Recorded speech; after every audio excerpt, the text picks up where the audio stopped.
J'espère que tout va pour le mieux de votre côté. J'espère sincèrement que vous êtes en pleine forme.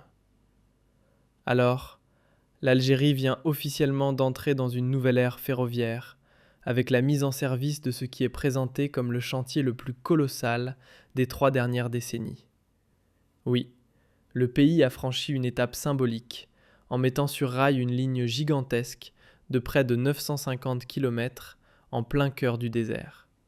Hier, le 1er février 2026, le président Abdelmadjid Tebboune, accompagné du général Saïd Chengria, figure centrale de l'institution militaire, ainsi que plusieurs hauts responsables de l'État, ont fait le déplacement pour présider cette inauguration très médiatisée. Il s'agit d'un train à vocation minière avant tout, pensé principalement pour assurer l'acheminement du minerai de fer provenant du gisement de Gara Djebilet. Bien entendu, cette ligne ne servira pas uniquement à cela, mais sa mission première reste claire: constituer une colonne vertébrale industrielle lourde, moderne et stratégique, destinée à soutenir l'exploitation minière à grande échelle dans le sud-ouest du pays. Alors hier, toute la presse algérienne, Abdelmadjid Tebboune en personne, a fait un discours, tout le monde a salué, a fêté, a célébré cet énorme acquis, et c'est ce qui a été considéré comme une réalisation historique, voire grandiose pour l'Algérie. Effectivement, c'est une belle réalisation, personne ne peut dire le contraire. Un train de 950 km pour traverser en plein désert algérien pour aller de Béchar à Tindouf. C'est une réalisation prestigieuse qui force le respect. Et on peut même la qualifier d'admirable. Mais la question qui se pose, est-elle utile pour l'Algérie ? Est-ce qu'elle constituait une priorité ? Est-ce qu'il n'aurait pas fallu commencer par d'autres projets prioritaires ? Nous n'allons pas jouer au rabat-joie. Nous allons être les plus honnêtes. Nous allons être les plus honnêtes possibles et nous allons être très objectifs. Nous allons analyser ce projet et le comparer à la réalité des besoins de l'Algérie pour ensuite tirer une conclusion afin de répondre à la question que nous nous sommes posée en introduction. C'est un beau projet, c'est magnifique. Un train en plein désert. Cela passe par 7 wilayas du désert algérien. Cela traverse des paysages panoramiques, avec des vues à couper le souffle. Sur le plan technique, c'est une prouesse. C'est un exemple convaincant et admirable, encore une fois, du partenariat entre l'Algérie et la Chine. Mais est-ce vraiment la priorité ?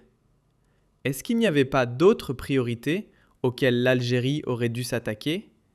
Et est-ce que l'argent que nous avions dépensé pour cette infrastructure n'aurait pas pu servir autrement, notamment pour couvrir ou pour prendre en charge des priorités beaucoup plus urgentes, sachant que le train en Algérie, le réseau ferroviaire en Algérie, le transport ferroviaire en Algérie connaît une crise importante depuis des années, et que cette crise n'a pas été surmontée.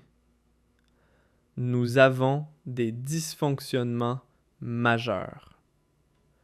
Nous allons aboutir à cette conclusion ensemble, mais d'abord en analysant les faits. Les faits, c'est quoi ?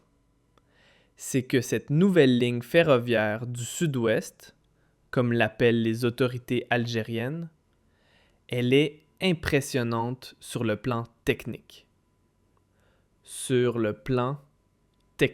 Je rappelle, cela a été construit par un groupe chinois, c'est la China Railway Construction Corporation, la CRCC, l'une des plus grandes compagnies chinoises au monde dans les BTP, qui a des filiales partout dans le domaine du BTP, de la construction de logements jusqu'à la construction des réseaux de transport, des routes et des équipements publics.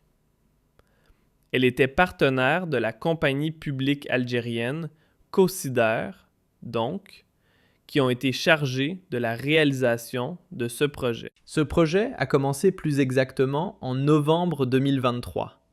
On va dire vers 2023. En 20 mois, une vingtaine de mois, cela a suffi, en tout cas, pour que ce projet soit réalisé. Et c'est effectivement une performance. Pourquoi ?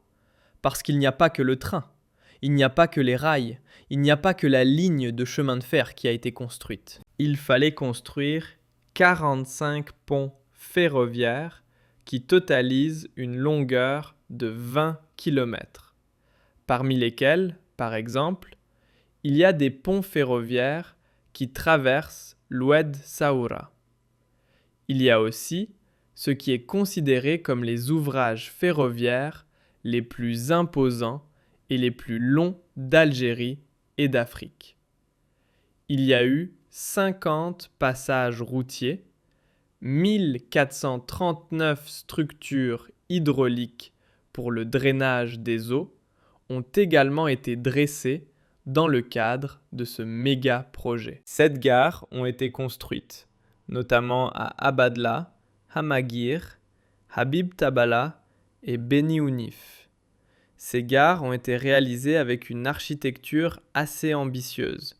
Je ne dirais pas futuriste, on a vu mieux quand même comme réalisation, mais c'est une très belle architecture. Il y a eu aussi 28 unités d'intersection qui ont été réalisées pour remplir des fonctions logistiques spécifiques, notamment pour optimiser la circulation des trains, fournir des prestations de services techniques modernes et pour renforcer le transport des minerais, de voyageurs et des marchandises vers les régions du sud-ouest du pays. Donc, selon les informations disponibles et les explications fournies par les autorités algériennes, il y a 20 entreprises spécialisées, bureaux d'études algériens, qui ont été associés à ce projet conduit par les Chinois Ecosider. Il y a eu certains tronçons qui ont été réalisés uniquement par des entreprises algériennes. Par exemple, la section Bar Amagir, passant par Abadla sur 200 km, a été réalisée par des entreprises algériennes comme Cosider Travaux Publics, Sonatrach Est, Ouvrages d'Art, EPTP Alger, EPTP Béchar et Infrarail. Donc au moins, il y a eu quelques tronçons qui ont été réalisés uniquement avec des entreprises algériennes. La troisième, la plus longue section, a été construite avec les Chinois. C'est 575 km qui relient Gara Djebile et ça, ce sont les Chinois de la CRCC. D'autres tronçons, 275 km par exemple, ont été réalisés par des entreprises algériennes comme Serror, Infrar, Sapta, GCB et SNTP, mais toujours sous l'encadrement chinois. Mais on va dire que les entreprises algériennes ont joué leur rôle. Rien à dire, et ça, c'est le point positif de ce projet-là. C'est qu'il y a eu un bon partenariat entre les entreprises algériennes et les Chinois de la CRCC. Il y a eu des rapports très harmonieux, un très grand engagement des entreprises algériennes et le savoir-faire algérien a été bien exposé, bien mis en valeur. Alors, sur cette ligne de chemin de fer de Béchar à Gara Djibilet, il va y avoir normalement, quotidiennement, 24 trains minéraliers. Voilà, on parle de trains minéraliers. C'est une ligne de chemin de fer essentiellement consacrée aux trains minéraliers qui vont circuler dans les deux sens. Cette ligne, avec 2 trains de marchandises qui seront capables d'atteindre une vitesse de 80 km/h, ainsi que 2 trains.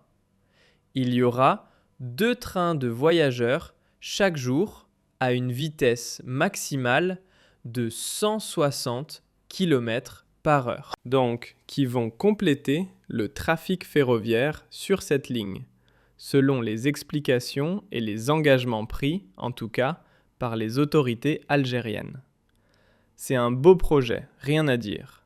Quand on est algérien, on ne peut qu'être fier de ce projet et on ne peut que saluer l'engagement et la réalisation des entreprises et les bonnes et belles réalisations accomplies par les entreprises algériennes impliquées dans ce projet-là. Je suis tout à fait d'accord avec Abdelmadjid Tebboune, le chef de l'État, quand il est parti les remercier pour considérer que c'est un projet intéressant. Rien à dire, c'est un projet intéressant. C'est plus qu'un projet intéressant. C'est un projet qui force le respect et qui peut donner de l'espoir et qui peut prouver que nous pouvons donc réellement aboutir à des concrétisations de grands projets en Algérie.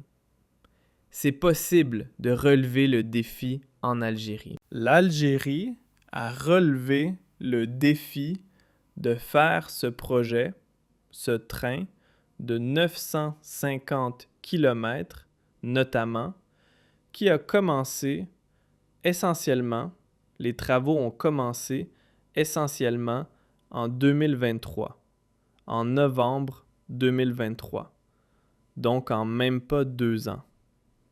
C'est une belle performance. Maintenant, cette belle performance, malheureusement, ne cache pas la réalité. C'est que cette performance aurait été plus utile pour le pays et peut-être même elle aurait eu un impact significatif sur le développement du pays. C'est l'argent. Parce que le coût du projet, alors, il est resté opaque. Les autorités algériennes n'ont jamais voulu communiquer réellement sur le coût final de ce projet. Alors, il n'y a qu'une enveloppe il n'y a qu'un chiffre qui a été reconnu publiquement. Le 16 janvier 2024, dans le journal officiel.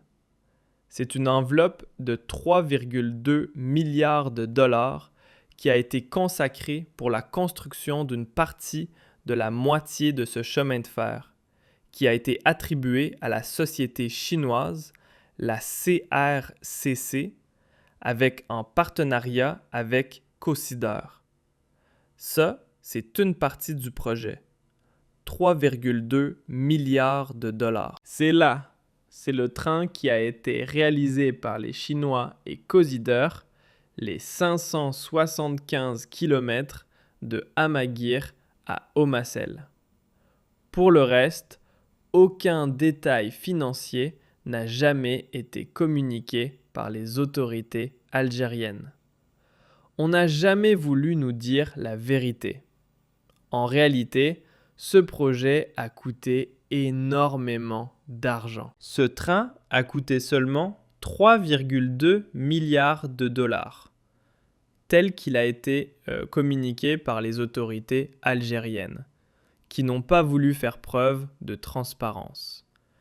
Et ça, c'est vraiment bizarre. Ça, c'est vraiment bizarre. On ne le comprend pas. Donc, je ne comprends pas pourquoi les autorités algériennes ont voulu cacher les chiffres. Alors, mais quoi, franchement, le coût final pourrait atteindre, selon nos estimations, les 7 milliards de dollars. Pourquoi ? En général, une ligne de fer, une ligne de chemin de fer, c'est entre 1,5 million et 3 millions de dollars par kilomètre.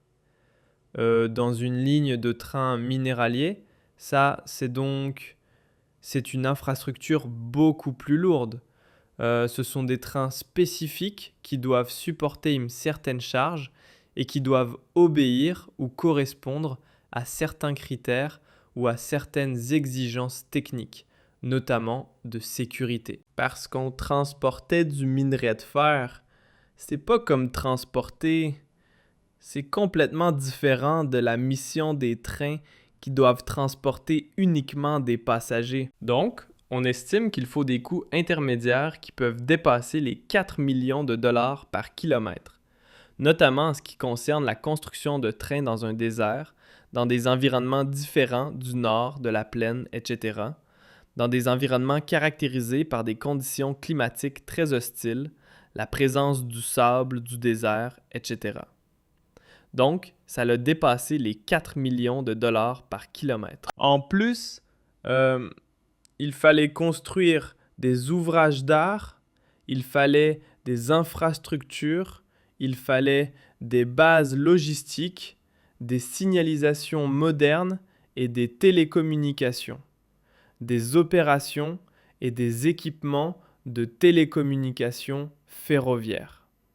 Il fallait construire des gares, il fallait faire des extensions, il fallait recourir à des matériaux de construction qui sont en partie importés et produits localement. Donc, le coût réel, en réalité, va atteindre l'équivalent de 7 milliards de dollars.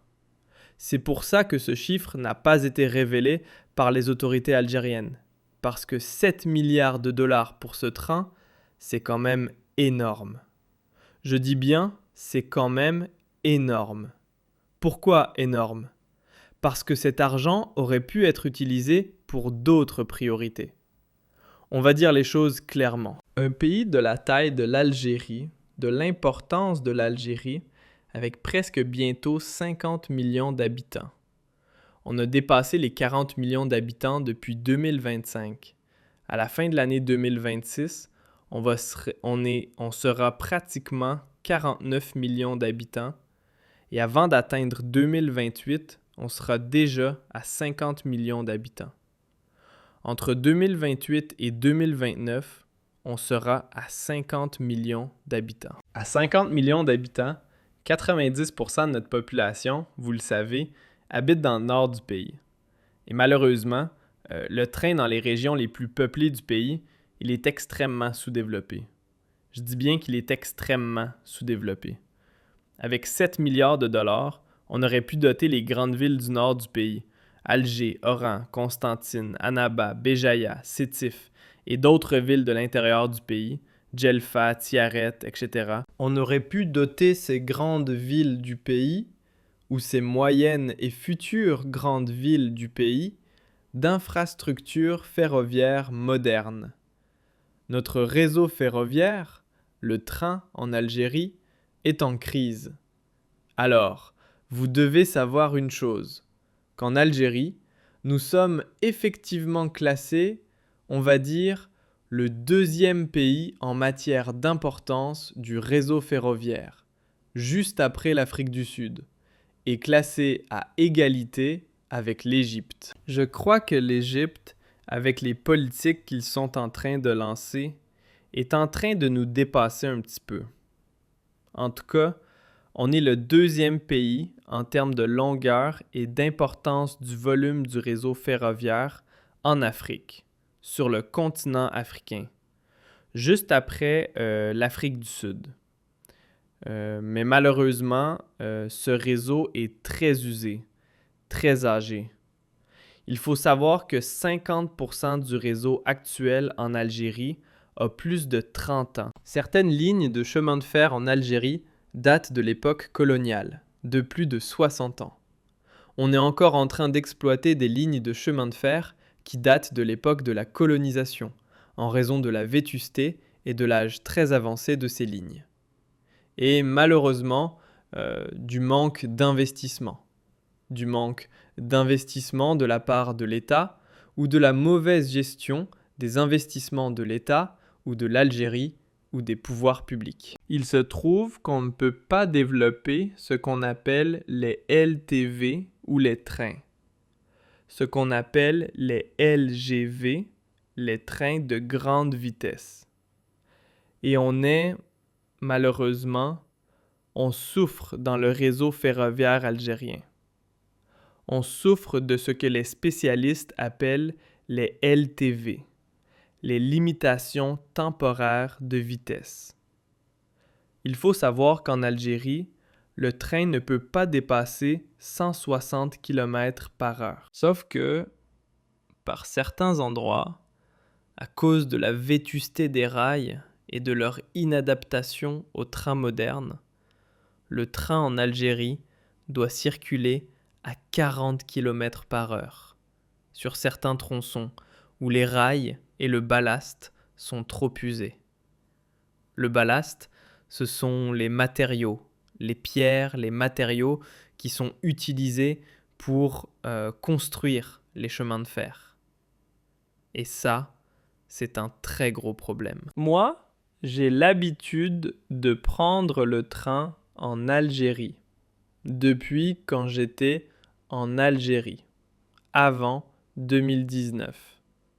Celles et ceux qui prennent le train jusqu'à aujourd'hui encore, quand vous prenez Alger-Oran, Alger-Chlef, Alger-Annaba notamment, ou Constantine, vous allez remarquer que par certains moments, par certains endroits, le train est obligé de ralentir et de rouler doucement. Pourquoi ? Parce que l'état des rails et l'état de l'infrastructure ne lui permettent pas d'emprunter ou de rouler à une certaine vitesse. Donc, ça, c'est un très gros problème.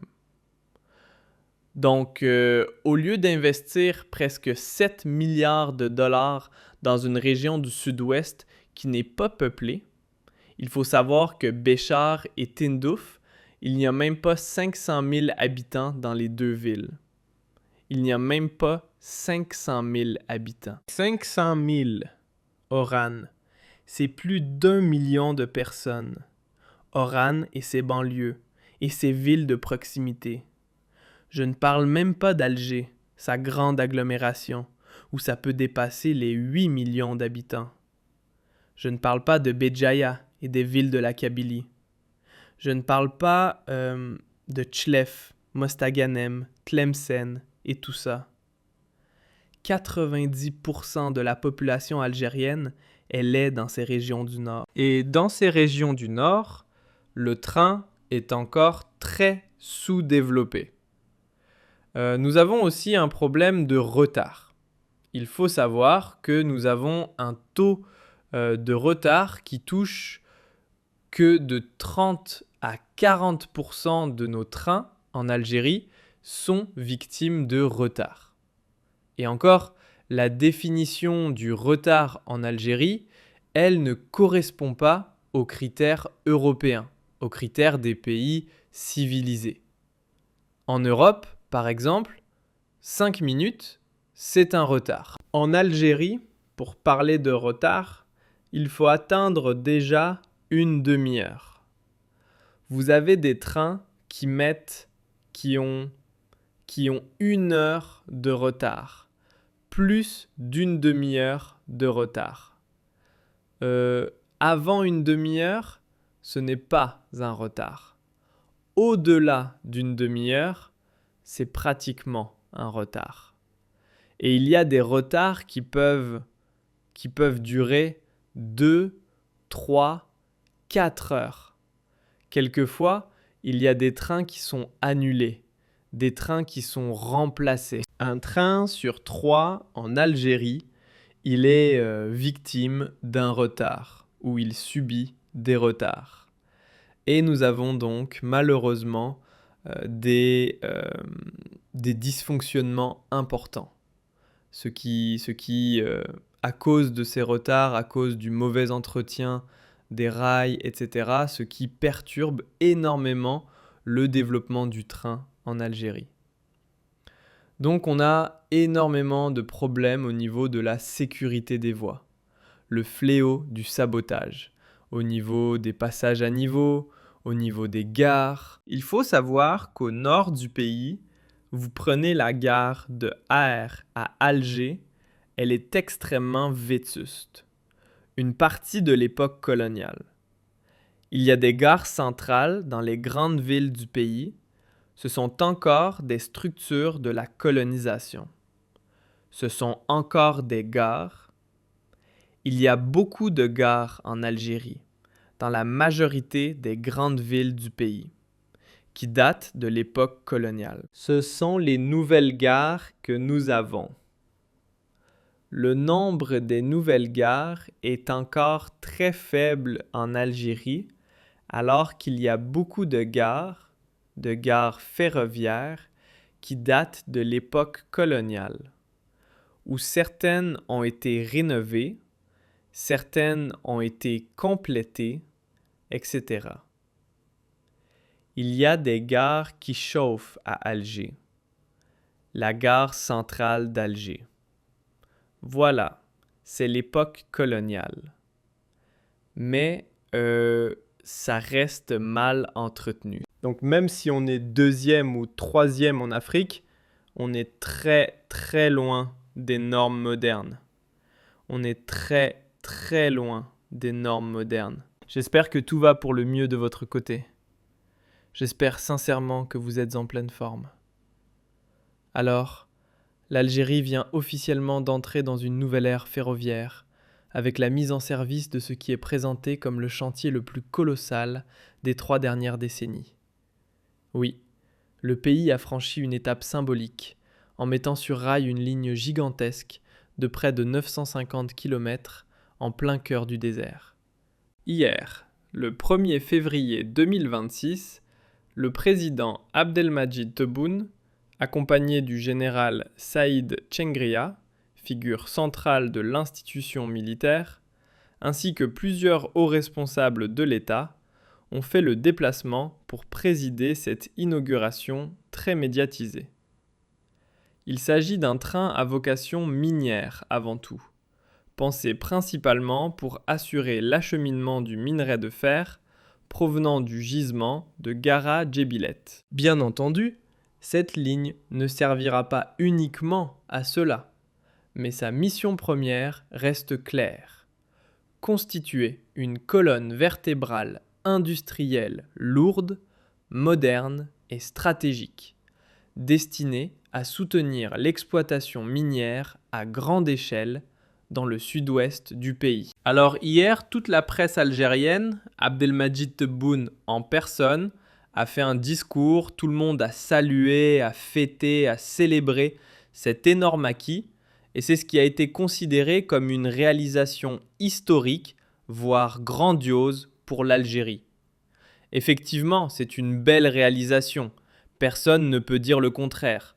Un train de 950 km pour traverser en plein désert algérien pour aller de Béchar à Tindouf. C'est une réalisation prestigieuse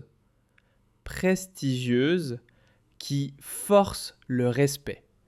Et on peut même la qualifier d'admirable. Mais la question qui se pose, est-elle utile pour l'Algérie ? Est-ce qu'elle constituait une priorité ? Est-ce qu'il n'aurait pas fallu commencer par d'autres projets prioritaires ? Nous n'allons pas jouer au rabat-joie. Nous allons être les plus honnêtes. Nous allons être les plus honnêtes possibles et nous allons être très objectifs. Nous allons analyser ce projet et le comparer à la réalité des besoins de l'Algérie pour ensuite tirer une conclusion afin de répondre à la question que nous nous sommes posée en introduction. C'est un beau projet, c'est magnifique. Un train en plein désert. Cela passe par 7 wilayas du désert algérien. Cela traverse des paysages panoramiques, avec des vues à couper le souffle. Sur le plan technique, c'est une prouesse. C'est un exemple convaincant et admirable, encore une fois, du partenariat entre l'Algérie et la Chine. Mais est-ce vraiment la priorité ? Est-ce qu'il n'y avait pas d'autres priorités auxquelles l'Algérie aurait dû s'attaquer ? Et est-ce que l'argent que nous avions dépensé pour cette infrastructure n'aurait pas pu servir autrement, notamment pour couvrir ou pour prendre en charge des priorités beaucoup plus urgentes ? Sachant que le train en Algérie, le réseau ferroviaire en Algérie, le transport ferroviaire en Algérie connaît une crise importante depuis des années. Et que cette crise n'a pas été surmontée. Nous avons des dysfonctionnements majeurs. Nous allons aboutir à cette conclusion ensemble, mais d'abord en analysant les faits. Les faits, c'est quoi? C'est que cette nouvelle ligne ferroviaire du sud-ouest, comme l'appellent les autorités algériennes, elle est impressionnante sur le plan technique. Sur le plan technique. Je rappelle, cela a été construit par un groupe chinois.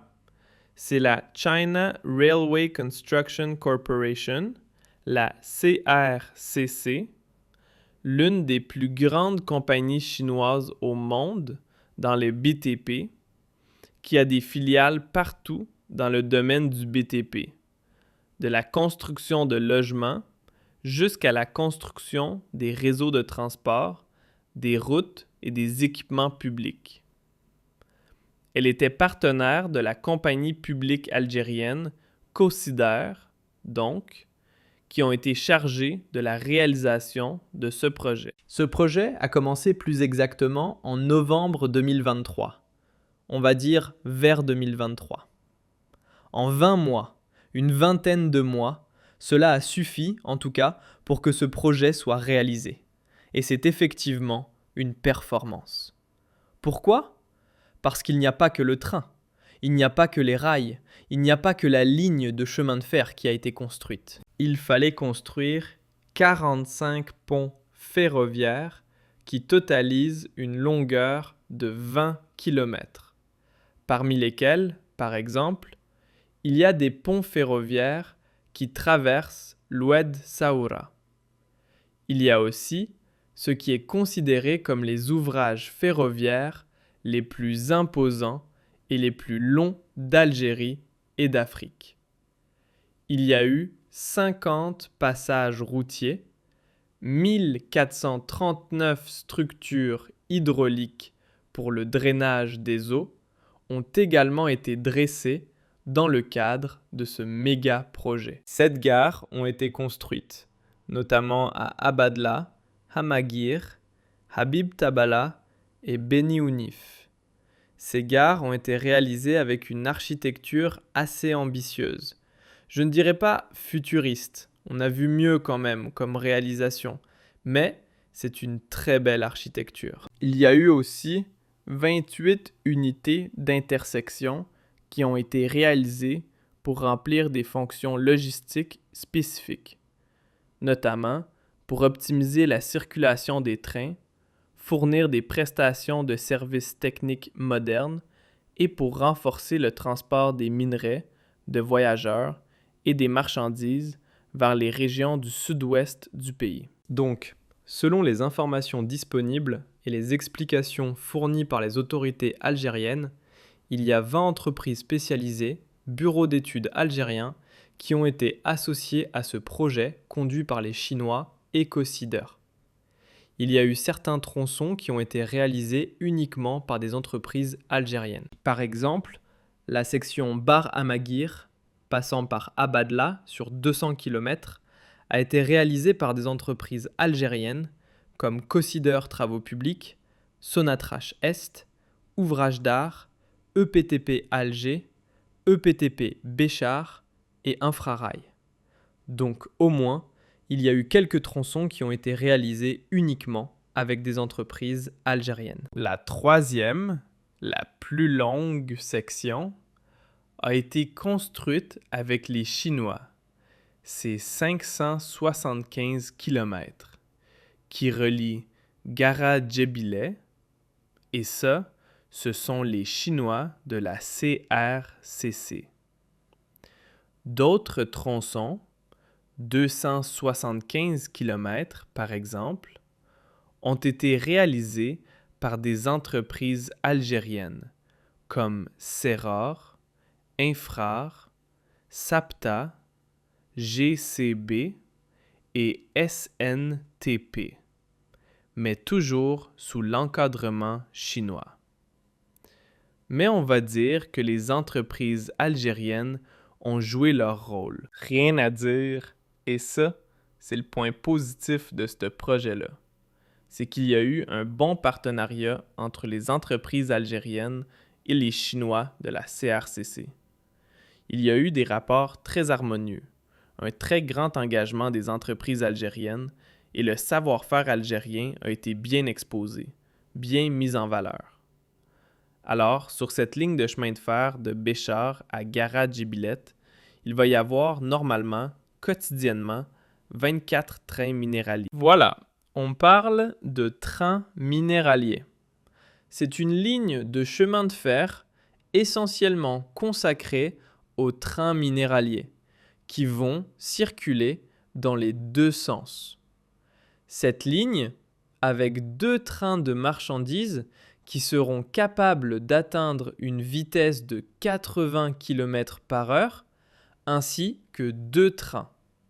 Il y aura 2 trains de voyageurs chaque jour à une vitesse maximale de 160 km/h. Donc, qui vont compléter le trafic ferroviaire sur cette ligne, selon les explications et les engagements pris, en tout cas, par les autorités algériennes. C'est un beau projet, rien à dire.